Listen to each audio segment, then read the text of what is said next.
A Marine is characterized as one who possesses the highest of military virtues. He obeys all orders, respects his seniors, and strives constantly to be the very best at everything he does.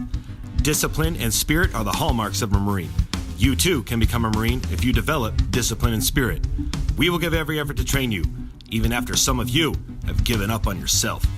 You're listening to Two Marines, One Mic. What's up, everyone? Welcome back to another episode of Two Marines, One Mic. As always, I'm Phil. And this is Wade. And we're your hosts. What? Bow, bow, bow, bow. Yeah. Oh, man. Yeah, it's been one of those weekends, I think, dude, where we're beat up. Yeah, physically, emotionally, the whole nine, man. It's been an interesting weekend, to say the least. I think we'll get into that a little bit. But before we go any further, we have a purpose behind our podcast. And Wade's really good at talking about the purpose, man. The purpose of this podcast is give you, the listener and viewer, information, skills, and tools that we learn in the Marine Corps that you can apply to the civilian world and ultimately improve the quality of your life. I still went for it again. So here we are. It is the March 3rd. March 3rd. Whatever, man. We're in the third month of 2019, and it already feels like it's flying by. That's absolutely crazy. Because it feels like yesterday we were recording our New Year's episode with Dan Newberry, who's coming down in like a month, right? April 20th, if you're in South Florida, join us at Evolution Fitness for 22 minutes of fitness. Dude, with Dan Newberry. Join us for... I'm telling you, if I get you a audition to narrate like some Netflix documentary or something. The inspiration's that car commercial, man. Which one? When people get in and they start playing the music. Oh, and the test Mazda commercial. And he's like, and now you can own the greatest sedan in its class. And I'm like, Mazda 6. We're like, no, don't do it. He sounds really convincing, but that's not it. So, dude, it's been I guess it's been a hell of a friggin' week, man. My mom, as we're recording this podcast, my mom went in for a routine like hernia repair surgery on Friday. It was nothing routine about it. There were some complications. She ended up having to go in for emergency surgery because of some internal bleeding. It was really close there for a few hours, and she spent a couple days in the ICU, and now she's on the floor. She's doing better, but she's still there, man. And you never expect shit to go wrong when somebody tells you that it's like routine. It's routine, right? I mean, and it is like they perform like hernia repair. Multiple times a day, and it's interesting because what do you do when what is that Mike Tyson quote? What do you do when you get punched in the throat, man? Yep.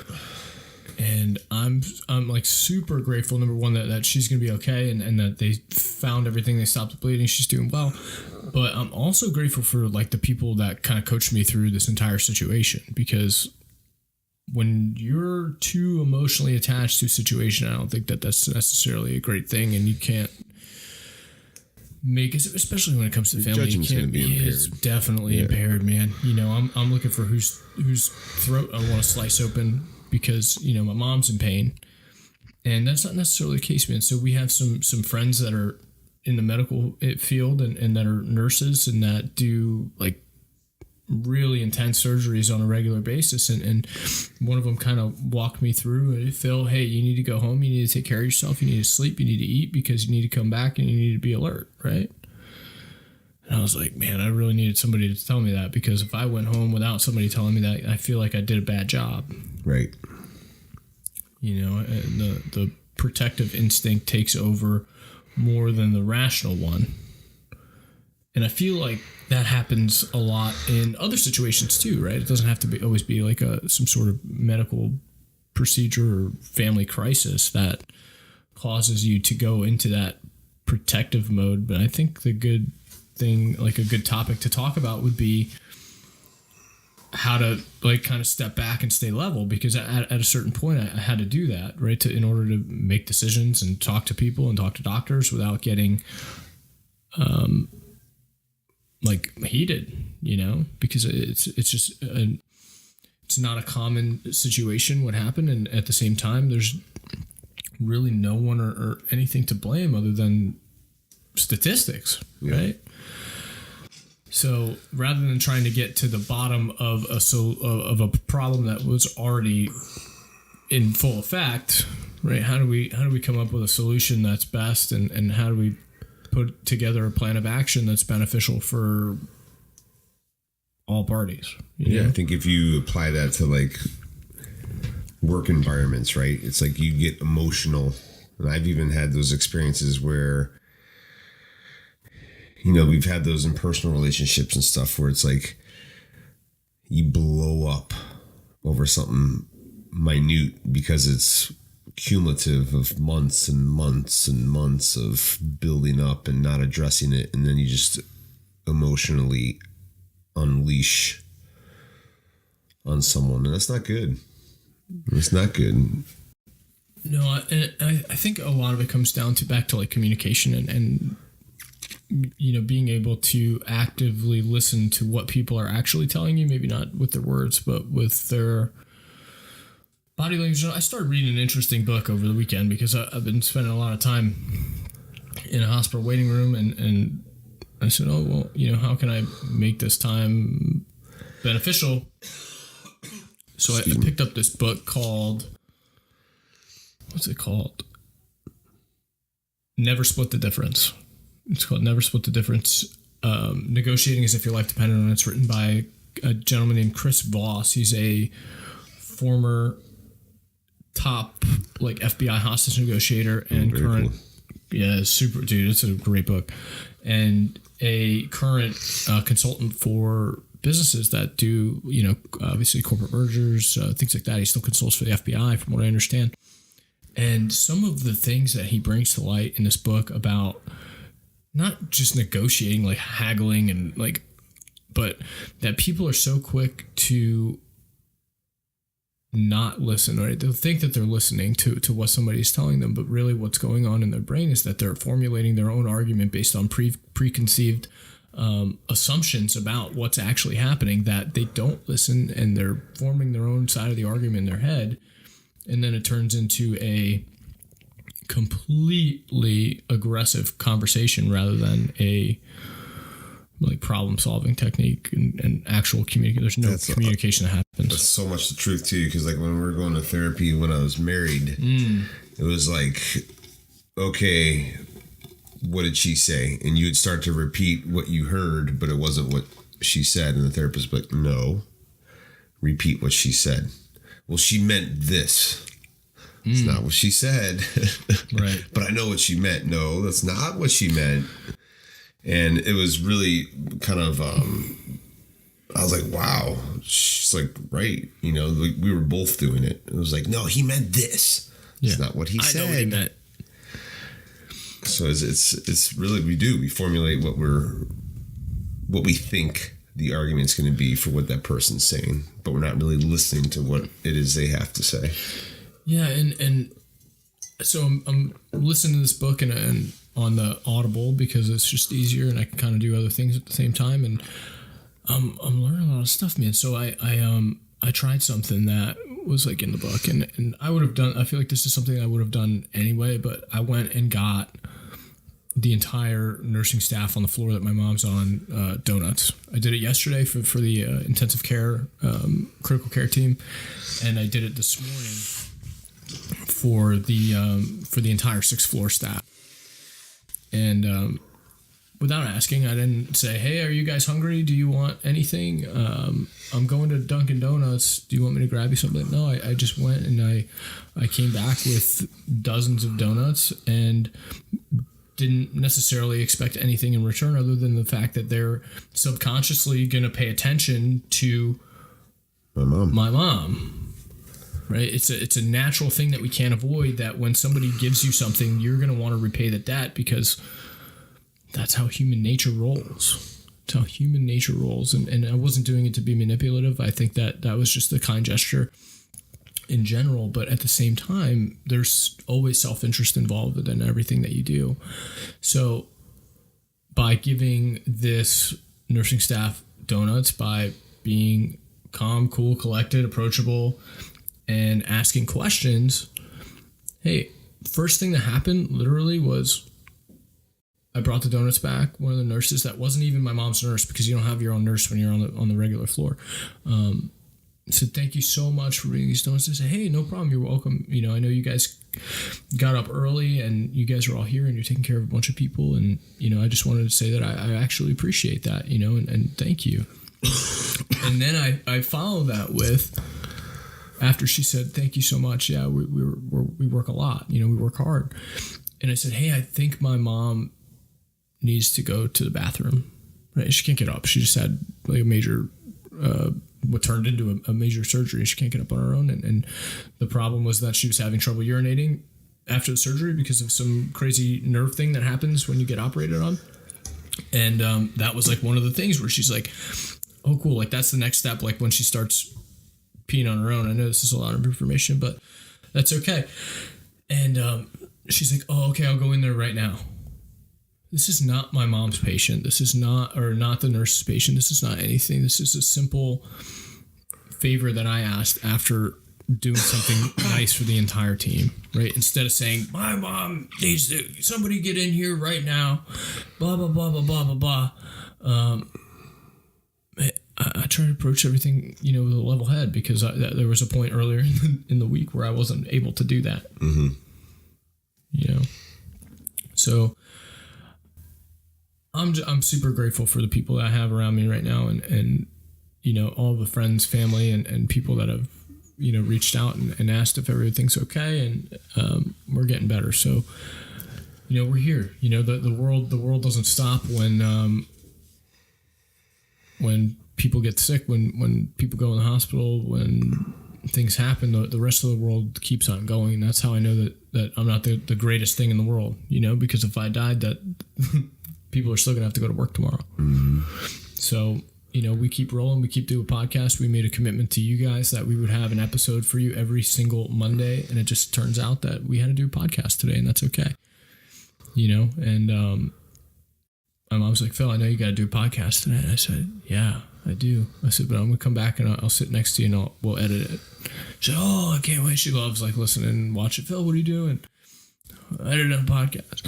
So I'm excited. I get to, you know, do that there with her, and you know, I get to kind of take a little bit of a step back this weekend and realize, you know, what's really important and how little we actually have, right? We have this like huge conception of all of like these material things that we get and that we have and that we attain. We attain money and we attain relationships and we attain, but really all we have is like air, right? It's like stupid as that sounds. You're right, man. That's it. You have your family, and you know, like they always ask Gary B, how are you always so positive? And he's like, as long as my inner 9, no one's terminally ill, we're good. We're winning. The rest of it's all, you know, smoke. All the money can go away. It doesn't matter. No, it doesn't, man. It doesn't matter. We just watched the whole thing right before I came over on ESPN E60 about Matt Millen. He had a heart transplant. Yeah. And it's like, you know, when you're staring fucking mortality in its face, it brings real reality to life. You know, we're super blessed to live in this country and have abundance everywhere. Even if you're not sitting in a, you know, 5,000 square foot house, we're still living in the greatest country. It might be too much storage. I'm having some storage issues. It's okay. But yeah, I mean, you know, when you, someone that you really care about is dealing with some medical stuff, that brings a different level of consciousness to the way that you kind of perceive what's valued in the world. Yeah, man. And you know, it also like kind of shows you who's there, and that's cool because, you know, everybody needs a good cleaning out process of people in their life once in a while.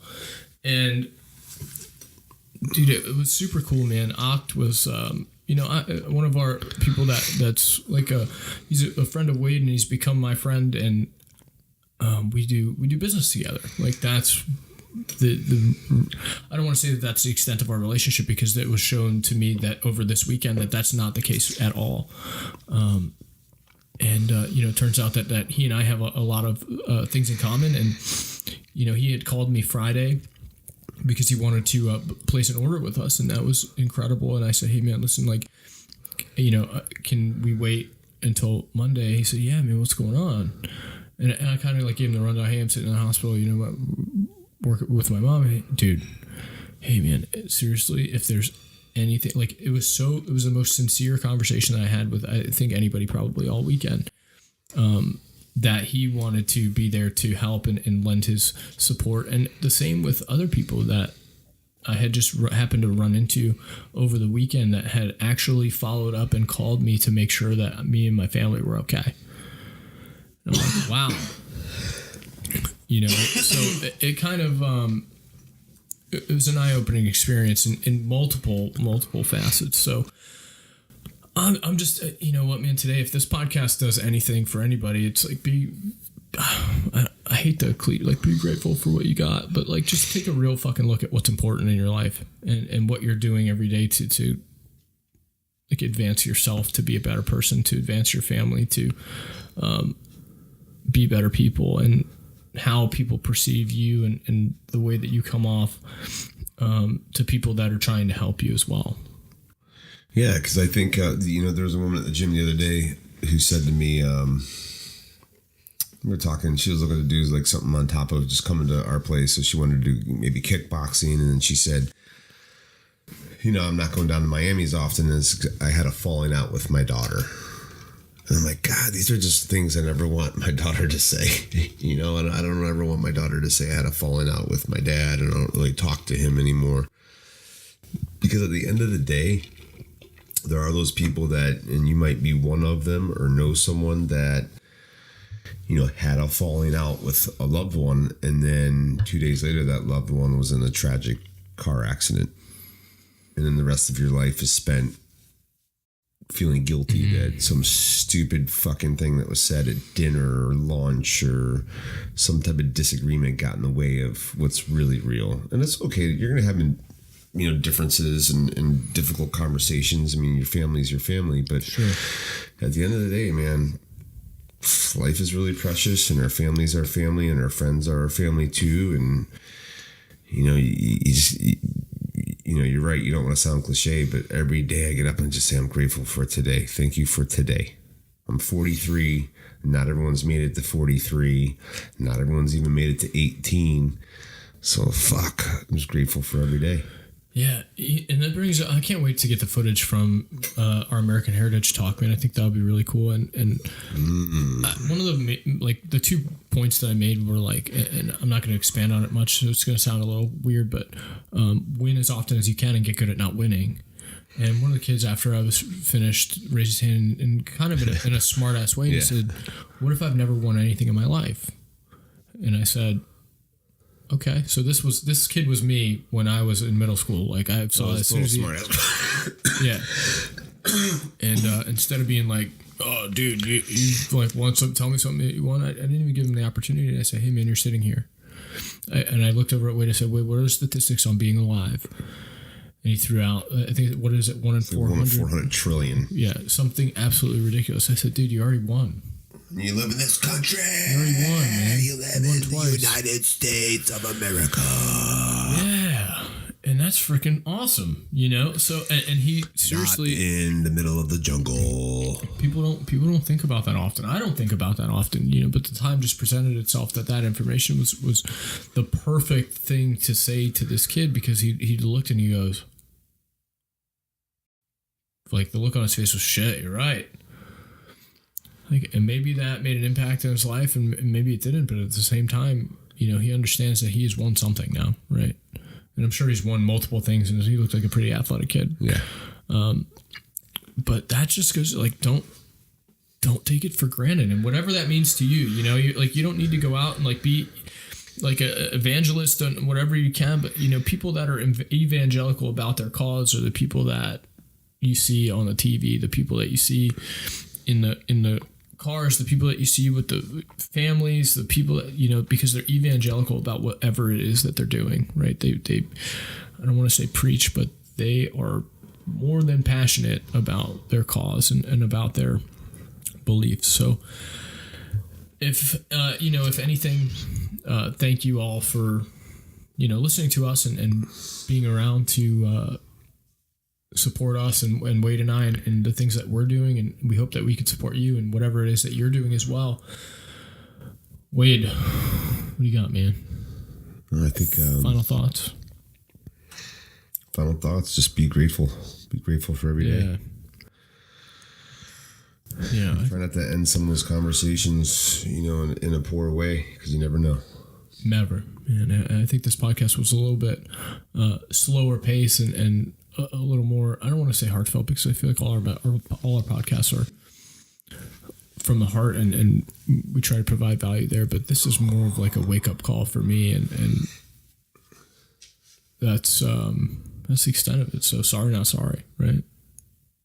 Not sorry. Yeah. Cool. Hey, everyone, if you love listening to our podcast, make sure that you don't cough all over the place. Make sure that you subscribe to our podcast on whatever platform that you listen on, whether it's you're watching on YouTube, listening on iTunes, Google Play, SoundCloud, podcast app, smoke signals, bat signals. Get in touch with us. Make sure you subscribe, like our podcast. Leave us a review. That'd be super cool too. Whether it's good, bad, indifferent, I don't care. Tell a like-minded friend about us. Not any friend. Like, if cool stuff like the stuff that we talk about on the podcast gets brought up in conversation, hey, make sure you say, hey, listen, I've listened to these guys, Two Marines, One Mike. It's a really cool podcast. I enjoyed it. I think you get something out of it. Those friends, not the put me on a podcast list, because then we're getting the DMs. So you guys curse too much, man, and I don't fucking like that shit. So if you're going to send me a DM about my language on the podcast, save it. I am well aware that I use F-bombs a lot and often, and it's just what I like to do. So, to recap, thank you. We're super grateful to have you guys listening to us and watching, and we really, really, really, really appreciate all of the support that you've given Wade and I. We want to support you. Listen, subscribe, tell a like-minded friend. Until next time, we're out. Semper Fi.